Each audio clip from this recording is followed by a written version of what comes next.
This is section 14.2, and what we're going to be talking about is fairness in voting methods. In other words, if we want to count the votes and see who wins, which method would be completely fair? So to determine which method would be completely fair, what we're going to do is we're going to look at different criteria that determines fairness for a voting system. So we're going to talk about 4 different criteria that would determine whether or not a voting system is fair. First one we're going to talk about is called the majority criterion. If a candidate receives a majority of first place votes, that candidate should win the election. As long as somebody gets more than half of the votes, more than half of the people want this person to win. So if they get a majority, more than half the people want them to win, that candidate should actually win the election. Well, it turns out that if we count using Borda count, sometimes that doesn't happen. Even if a person gets a majority of votes, it's possible they could actually lose the election. So here we have an example. We got 11 members of the Board of Trustees of your college, and they have to hire a new college president. So we've got candidate E, F, G, and H. And there was an election. And so 6 people chose E as their first choice, F as second, G as third, and H as fourth, etc. So here we have a preference table.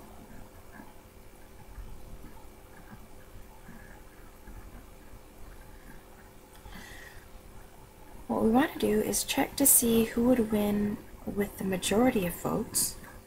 We're going to check to see who would win with the Borda count. Now, if that's the same person, then we say the majority criterion is satisfied. So first we're going to check to see if anybody got a majority of first place votes. So majority, we're just looking at the first choice.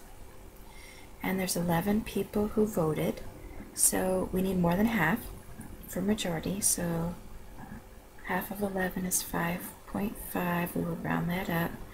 So if anybody gets 6 first choice votes, they should actually win. So if you look right here, E has 6 first choice votes. So according to the majority criterion, E should win. Should win. To be fair, for the election to be fair, E should win because they got more than half. Now what we're going to do is going to figure out who actually won using the Borda count method. Okay, Borda count method. So with the Borda count method, remember, fourth choice gets 1 point. So 6 people gave H fourth choice, so H gets 6 ones, or 6. Third choice, remember, it's not necessarily that this is fourth choice they automatically get 1 point. It's that the last choice gets 1 point. So third choice gets 2 points, and 6 people decided to give 2 points for G, so G gets 12 points. You continue to do that for the entire table, and you add them up. So E has how many points? E's got 24 here, E has 3, and another 2. So altogether, E has 29 points. You do that the same thing for all the candidates. F gets 32, G gets 30, H gets 19. And you check to see who has the most. This is the Borda count method, which we learned in 14.1. So if you look, F actually gets 32 points, which would make F the winner of the election.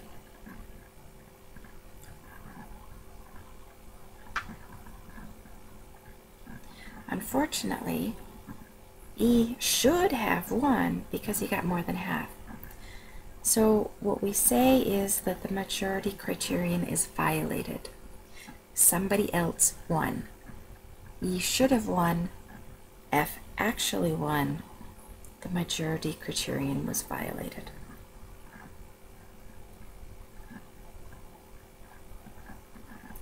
Head-to-head criterion. If a candidate is favored when compared separately, in other words head-to-head, with every other candidate, then that candidate should win the election. In order for the election to be fair, if we compare everybody separately head-to-head, that candidate should win the election. Alright, so we've got another election. We've got 22 people voting. And what we're going to do is we're going to look at the plurality method.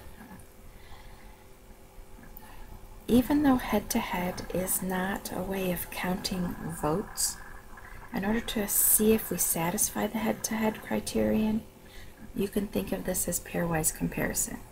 Okay? Head-to-head criterion is equivalent to, it's a way of counting who wins the election. It's the same as pairwise comparison. Alright, so first we're going to do the plurality method. Which brand is, well, okay, first we're going to do the head-to-head comparison, and then we're going to use the plurality. If the same person wins, then we say the head-to-head criterion is satisfied. If a different person wins, then we say the head-to-head criterion is violated. Anytime a different person wins, whatever criterion we're talking about, that's violated. Different person wins, a violation of whatever criterion we're talking about occurs. Alright, so head-to-head. Again, head-to-head is not a way of determining who wins the election. But in order to figure out who is favored over all others, think pairwise. So you would have to compare A versus B. You would have to compare A versus C. And you would have to compare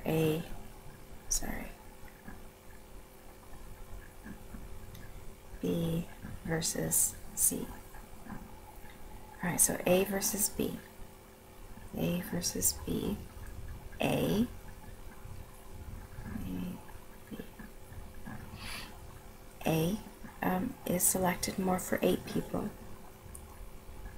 B is selected more for 6 people. A for 4 people. And B for 4 people. So A gets 12, B is 10. More people like A than they like B, so A gets 1 point. You would do this for all the comparisons, A versus B, A versus C, and B versus C. And since we've already learned how to do that, I'm going to skip ahead. There we go. So A versus C, A is favored over C. A gets 1 point.